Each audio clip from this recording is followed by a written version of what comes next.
بسم اللہ الرحمن الرحیم۔ آج ہمارے موجودہ معاشرے کی اکثریت رزق میں بے برکتی، رزق میں تنگی اور آسان روزگار کے اسباب مہیا نہ ہونے کے شکوے شکایت کرتے ہوئے نظر آتی ہے۔ یہ شکوہ زبان پر ہوتا ہے کہ روزگار نہیں ہے، روزگار کے اسباب مہیا نہیں ہے، رزق بند ہو گیا ہے، رزق سے برکت اڑ گئی ہے، اور آسان رزق کے لیے، بہتر رزق کے لیے، رزق میں کشادگی کے لیے بعض لوگ قرآن مجید فرقان حمید کی صورتوں اور آیاتوں کے وظیفے کرتے ہوئے نظر آتے ہیں اور اس طرح رجوع کرتے ہیں، جو کہ 100% شرعاً جائز ہے اور کرنے بھی چاہیے۔ بعض لوگ احادیث طیبات میں وارد ہوئی دعائیں یا وظائف وغیرہ کی طرف رجوع کرتے ہوئے نظر آتے ہیں، جو کہ شرعاً 100% جائز ہے اور کرنے بھی چاہیے۔ بعض لوگ اللہ تبارک و تعالیٰ کے پاک ناموں کا ورد کرتے کی طرف رجوع کرتے ہیں، یہ بھی 100% جائز ہے اور کرنے چاہیے۔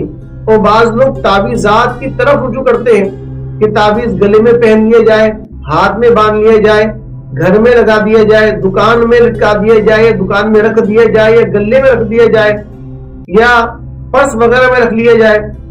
تو اگر وہ تعویذات شرکیہ کلمات پر مبنی نہیں ہے تو 100% تعویذات بھی جائز ہیں جو احادیث طیبات سے جن کی دلیل ملتی ہے۔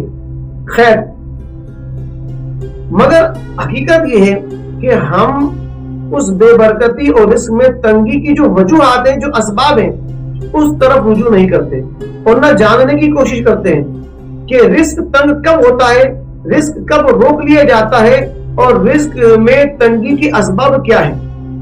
اگر ان اسبابوں کی طرف نظر ہو، توجہ ہو اور ان سے بچنے کی کوشش کی جائے تو آسان روزگار کے اسباب بھی مہیا ہوں گے، رزق میں برکت بھی ہوگی، کشادگی بھی ہوگی، انشاءاللہ رزق اللہ تبارک و تعالیٰ کھول بھی دے گا اور رزق انشاءاللہ ملے گا بھی۔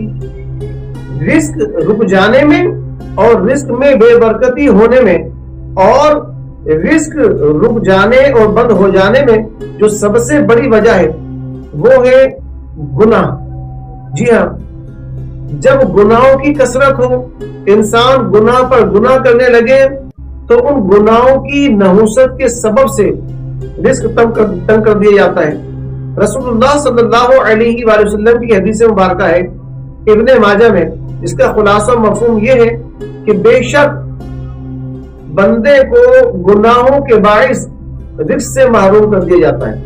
تو یہ حدیث مبارکہ سے معلوم ہوتا ہے کہ جب بندہ گناہوں میں مبتلا ہوتا ہے اور گناہوں پہ ڈٹ جاتا ہے اور کثرت کے ساتھ گناہ کرتا ہے تو اس کے رزق سے برکت ختم ہو جاتی ہے، رزق میں تنگی کر دی جاتی ہے اور رزق کے دروازے اس کے لیے بند ہو جاتے ہیں اور رزق سے محرومی اس کا مقدر بن جاتی ہے۔ تو لہذا سب سے پہلے ہمیں گناہوں سے بچنا پڑے گا اور گناہوں کو چھوڑنا پڑے گا تاکہ ہمارے رزق کے اسباب آسان مہیا ہو سکیں۔ آگے چلتے ہیں کہ علماء رزق میں بے برکتی کے اسباب بیان کرتے ہیں جو مختلف کتب میں یہ بیان کیے گئے ہیں۔ ان کا نچوڑ میں کچھ آپ کو عرض کرتا ہوں، چند ایک بیان کر دیتا ہوں۔ علماء بیان کرتے ہیں کہ رزق میں تنگی کے اسباب، ایک تو یہ حدیث مبارکہ کہ گناہوں کے سبب بندے کو رزق سے محروم کر دیا جاتا ہے۔ اس کے علاوہ اور یہ ہے کہ نمازوں کا چھوڑنا، غیبت کرنا، چغلی کرنا، وعدہ خلافی کرنا، جھوٹ بولنا، زنا کرنا، بد نگاہی کرنا، بے پردگی کرنا، یہ اسباب رزق میں تنگی کے ہیں۔ اور اس کے علاوہ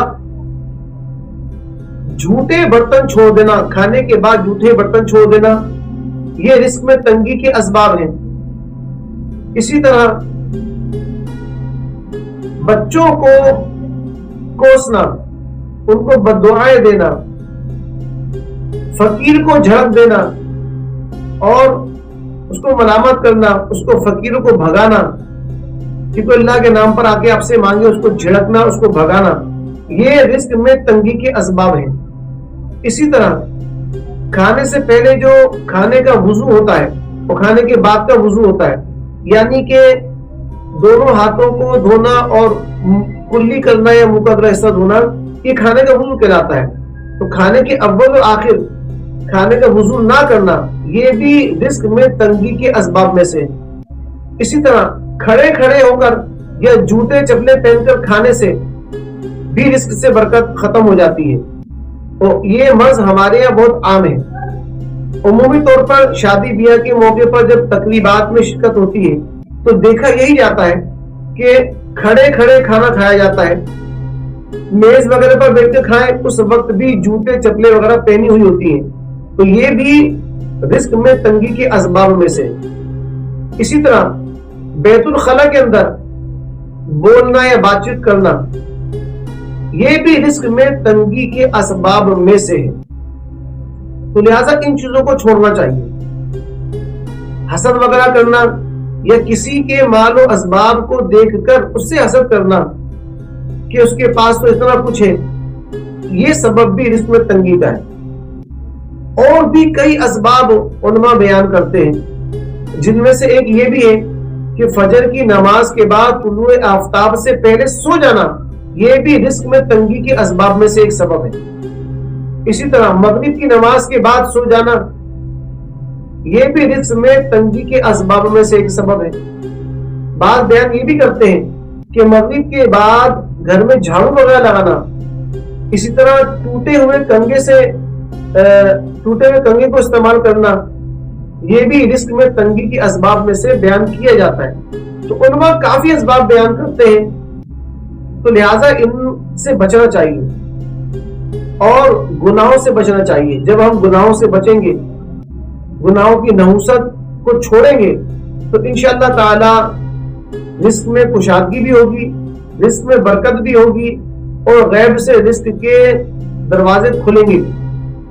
تو لہذا اپنا ذہن یہ بنائیے کہ ہم ان چیزوں سے بچیں، اور یاد رکھیے ماں باپ کی نافرمانی کرنا یہ بھی رزق میں تنگی کے اسباب میں سے ہے، اور والدین کے لیے دعا نہ کرنا یہ بھی رزق میں تنگی کے اسباب میں سے۔ جو چاہے کہ ہمارے رزق میں برکت ہو اور روزگار کے ذرائع ہو، تو اسے چاہیے کہ جب بھی دعا کرے تو اپنے والدین کے لیے دعا ضرور کرے، دعاؤں میں یاد رکھیے، تاکہ اس کے رزق میں برکت کی جائے۔ جو اپنے والدین کے لیے دعا کرتا ہے، اللہ تبارک و تعالیٰ اس کے رزق میں کشادگی پیدا فرما دیتا ہے۔